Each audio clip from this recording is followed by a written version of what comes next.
ಸ್ಟಾರ್ಟಾ. Hi, ನನ್ನ ಹೆಸರು ತೇಜಸ್ವಿನಿ ಅಂತ. ಆಕ್ಚುಲಾಗಿ ಅಭಿಲಾಷ್ ಸರ್ ಹೇಗ್ ಪರಿಚಯ ಆದ್ರು, ಅವ್ರ ಕೇಟ್ರಿಂಗ್ ಇವೆಂಟ್ಸ್ ಎಲ್ಲ ನಾವು ಹೇಗೆ ಚೂಸ್ ಮಾಡಿದ್ವಿ ಅಂದ್ರೆ, ನನ್ಗೂ ನನ್ನ ಹಸ್ಬೆಂಡ್ಗೂ ಫ್ರೆಂಡ್ ಒಬ್ರು ಇದ್ದಾರೆ. ಆ ಫ್ರೆಂಡ್ ಮನೆಗೆ ಗೃಹ ಪ್ರವೇಶಕ್ಕಂತ ಹೋಗಿದ್ವಿ. ಆಕ್ಚುಲಾಗಿ ನಮ್ಮ ಮನೆ ಕಟ್ತಾ ಇದ್ವಿ ಅಲ್ಲ, ನಾವು ಎಲ್ರೂ ಮನೆ ಗೃಹ ಪ್ರವೇಶ ಇವೆಂಟ್ಸ್ ಎಲ್ಲ ಅಟೆಂಡ್ ಮಾಡ್ತಿದ್ವಿ. ನಮಗೂ ಒಂದು ಐಡಿಯಾ ಬರುತ್ತೆ ಯಾರ್ಯಾರು ಹೇಗ್ ಮಾಡ್ತಾರೆ ಅನ್ಬಿಟ್ಟು ಫುಡ್ ಎಲ್ಲ ಟೇಸ್ಟ್ ಮಾಡ್ಕೊ ಬರೋಣ ಅಂತ.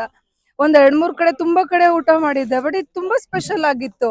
ಅವ್ರು ಬಡ್ಸೋ ರೀತಿ ಎಲ್ಲ ಒಂದಕ್ಕೊಂದು ಸೂಪರ್ ಆಗಿತ್ತು. ಸೊ ನಂಗೆ ತುಂಬಾ ಇಷ್ಟ ಆಗಿ ಅವತ್ತೇ ಫಿಕ್ಸ್ ಆದೆ, ಇವ್ರಿಗೆ ಕೊಡ್ಬೇಕಂತ. ನನ್ನ ಹಸ್ಬೆಂಡ್ಗೆ ಹೇಳ್ದೆ, ರೀ ವಿಸಿಟಿಂಗ್ ಕಾರ್ಡ್ ಇಸ್ಕೊಳ್ಳಿ ಸರ್ನ ಮಾತಾಡ್ಸ್ಕೊಂಡು ಬರೋಣ ಬನ್ನಿ ಅಂತ ಮಾತಾಡ್ಸಿ ಅವತ್ತೇ ಹೇಳ್ ಬಂದ್ವಿ. ಸರ್ ನಿಮ್ಗೆ ಹೇಳ್ತೀವಿ ಸರ್ ಅಂತ ಹೇಳಿ. ಆಮೇಲೆ ಬಂದ್ವಿ, ಕಾಂಟ್ಯಾಕ್ಟ್ ಮಾಡೋಣ ಅಂತ ಕಾಲ್ ಮಾಡ್ರೆ ಅವ್ರು ರಿಸೀವೇ ಮಾಡ್ತಿಲ್ಲ ನಮ್ ಕಾಲ್ನ. ಆಮೇಲೆ ನಾವ್ ಯಾರ ಮನೆ ಗೃಹ ಪ್ರವೇಶಕ್ಕೆ ಹೋಗಿ ಇವ್ರು ಪರಿಚಯ ಆಗಿದ್ರು, ಅವ್ರಿಗೆ ಕಾಲ್ ಮಾಡಿ ಅವ್ರ ಥ್ರೂ ನಾವ್ ಇವ್ರನ್ನ ಕಾಂಟ್ಯಾಕ್ಟ್ ಮಾಡಿದ್ದು. ಸೊ ಆಮೇಲೆ ಸಿಕ್ಕಿದ್ರು, ಕರ್ಸಿದ್ವಿ. ಏನ್ ಮಾಡೋದು ಡಿಶಸ್ ಕೇಳಿದ್ರೆ ನನ್ ಮೈಂಡ್ ಅಲ್ಲೇ ಒಂಥರ ಇತ್ತು. ನಾವ್ ನಾರ್ಮಲ್ ಆಗಿ ಎಲ್ಲಾ ಕಡೆ ಟೇಸ್ಟ್ ಮಾಡ್ತಿದ್ವಲ್ಲ, ಆ ತರದ್ ಹೇಳ್ದೆ ಡಿಶಸ್ ಗಳು. ಇವ್ರು ಸರ್ ಇದ್ ಬೇಡ ಮ್ಯಾಮ್, ಇದೆಲ್ಲ ಓಲ್ಡ್ ಆಯ್ತು, ಇದನ್ ಮಾಡಿ ಇದ್ ಮಾಡಿಸ್ಕೊಳ್ಳಿ ಚೆನ್ನಾಗಿರುತ್ತೆ ಸರ್. ಹೆಂಗಿರುತ್ತೆ ಸರ್ ಇದು? ಹಂಗಿರುತ್ತಾ? ಚೆನ್ನಾಗಿರುತ್ತೆ. 100% ಶೋರ್ ಮ್ಯಾಮ್, ನಾನ್ ಗ್ಯಾರಂಟಿ ಕೊಡ್ತೀನಿ, ತುಂಬಾ ಚೆನ್ನಾಗಿರುತ್ತೆ, ಇದನ್ನ ಮಾಡಿಸ್ ನೋಡಿ ನೀವು ಅಂತ ಹೇಳ್ತಾ ಇದ್ರು. ಸರಿ ಅಂತ ಎಲ್ಲ ಸರ್ ಮೇಲೆ ನಮ್ಗೆ ಅವ್ರಿಗೆ ಕೊಟ್ಟು ನಮ್ ಗೃಹ ಪ್ರವೇಶದ ದಿನ ಬಂದೇ ಬಿಡ್ತು. ಗೃಹ ಪ್ರವೇಶ ದಿವಸ ನೈಟ್ ಪೂಜೆ ಮುಗಿಸಿ ಬಂದೆ. ಬಂದ್ರೆ ಎಲ್ರು ನಮ್ಮ ಅಣ್ಣ ಅಂತೂ ಭಟ್ರು ಚಚ್ಚಿ ಬಿಸಾಕ್ಬಿಟ್ಟಿಯಾರೆ ಅಂತವ್ರೆ. ನಂಗೆ ಒಂಥರ ಟೆನ್ಷನ್, ಏನೋ ಚೆನ್ನಾಗ್ ಮಾಡಿಲ್ವಾ ಅದಕ್ಕೆ ಹಿಂಗ್ ಹೇಳ್ತೀಯಾರ ಅನ್ನೋ ತರ. ಅವಾಗ ಹೇಳಿದ್ರು, ಇಲ್ಲ ಎಲ್ಲ ಸೂಪರ್ ಆಗಿದೆ, ಎಲ್ರು ಪ್ರತಿಯೊಬ್ರು ಊಟ ಚೆನ್ನಾಗಿತ್ತು. ನನ್ಗೆ ಈಗ್ಲೂ ಹೇಳ್ತಾ ಇರ ಎಲ್ರು, ನಿಮ್ ಮನೆ ಗೃಹ ಪ್ರವೇಶದಲ್ಲಿ ಮಾಡಿಸಿದ ಅಡ್ಗೆಗಳೆಲ್ಲ ಒಂದಕ್ಕಿಂತ ಒಂದ್ ಡಿಫ್ರೆಂಟ್ ಆಗಿತ್ತು, ತುಂಬಾ ಚೆನ್ನಾಗಿತ್ತು, ನಂಗೆ ತುಂಬಾ ಇಷ್ಟ ಆಯ್ತು ಅಂತ. ಸೊ ನಾವ್ ಅವತ್ತೇ ಫಿಕ್ಸ್ ಆದ್ವಿ, ಗೃಹ ಪ್ರವೇಶದ ದಿವ್ಸನೇ ಫಿಕ್ಸ್ ಆದ್ವಿ.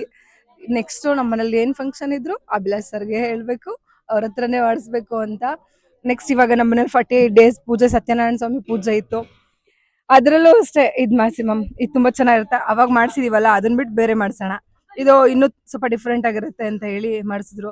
ಈಗ ಸಮ್ಮರ್ಗೆ ಸ್ವಲ್ಪ ಚೆನ್ನಾಗಿರುತ್ತೆ ಫ್ರೂಟ್ ಸಲಾಡ್ ಎಲ್ಲ ಚೆನ್ನಾಗಿ ಮಾಡ್ಕೊಟ್ಟಿದ್ದಾರೆ. ಆಮೇಲೆ ಮೋಮೋಸ್ ಮಂಚೂರಿ. ಆಕ್ಚುಲಿ ನಾನು ತಿಂದಿರಲಿಲ್ಲ, ಟೇಸ್ಟ್ ಮಾಡಿಲ್ಲ, ಮೋಮೋಸೇ ತಿಂದಿರಲಿಲ್ಲ, ಇದೆ ಫಸ್ಟ್ ಟೈಮ್ ತಿಂತಾ ಇರೋದು. ಸಕ್ಕತ್ತಾಗಿದೆ. ಆಮೇಲೆ ಸರ್ ಹೇಳಿದ್ರು, ಮ್ಯಾಮ್ ಮೈಸೂರ್ ಪಾಕ್ ಸಿಗಾರ್ ಅಂತ ಒಂದು ಸ್ವೀಟ್ ಈಗ ಆಕ್ಚುಲಿ ಆಗಿ ಹೊಸದಾಗಿ ಇಂಟ್ರೊಡ್ಯೂಸ್ ಮಾಡಿದ್ವಿ, ತುಂಬಾ ಚೆನ್ನಾಗಿದೆ ಅಂತ.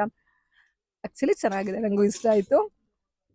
ಜಾಮೂನ್ ಮತ್ತೆ ಬೇಳೆ ಹೋಳಿಗೆ, ಜಾಮೂನ್ ಫ್ಲೇವರ್ ಅಂತೂ ನಂಗೆ ಸಕ್ಕತ್ ಇಷ್ಟ ಆಯ್ತು ಹೋಳಿಗೆನಲ್ಲಿ. ಆಮೇಲೆ ಪುದುಚೇರಿ ಬಿರಿಯಾನಿ ಅಂತ ಮಾಡಿದ್ದಾರೆ, ರಿಯಲಿ ತುಂಬಾ ತುಂಬಾ ತುಂಬಾ ಚೆನ್ನಾಗಿದೆ. ನಂಗೆ ಮತ್ತೆ ಅದನ್ನ ಹಾಕ್ಸ್ಕೊಂಡು ತಿನ್ಬೇಕು ಅನ್ಸ್ತಾ ಇದೆ, ಬಟ್ ಹೊಟ್ಟೆ ಹಿಡಿಸ್ತಾ ಇಲ್ಲ, ಏನ್ ಮಾಡೋದು. ನೆಕ್ಸ್ಟ್ ಇಂದ ಏನೇ ಫಂಕ್ಷನ್ ಇದ್ರು ಸರ್ ಅಂತೂ 100% ಅಲ್ಲ 200% ಅವರೇ ಮಾಡ್ಕೊಡ್ಬೇಕು ನಮ್ಮ ಮನೆಗೆ. ಅವ್ರು ಫಿಕ್ಸು, ನಮ್ಮ ಮನೇಲಿ ಏನೇ ಫಂಕ್ಷನ್ ಆದ್ರೂ ಅವರೇ ಫಿಕ್ಸು ನಮ್ಮ ಮನೆಯಲ್ಲಿ.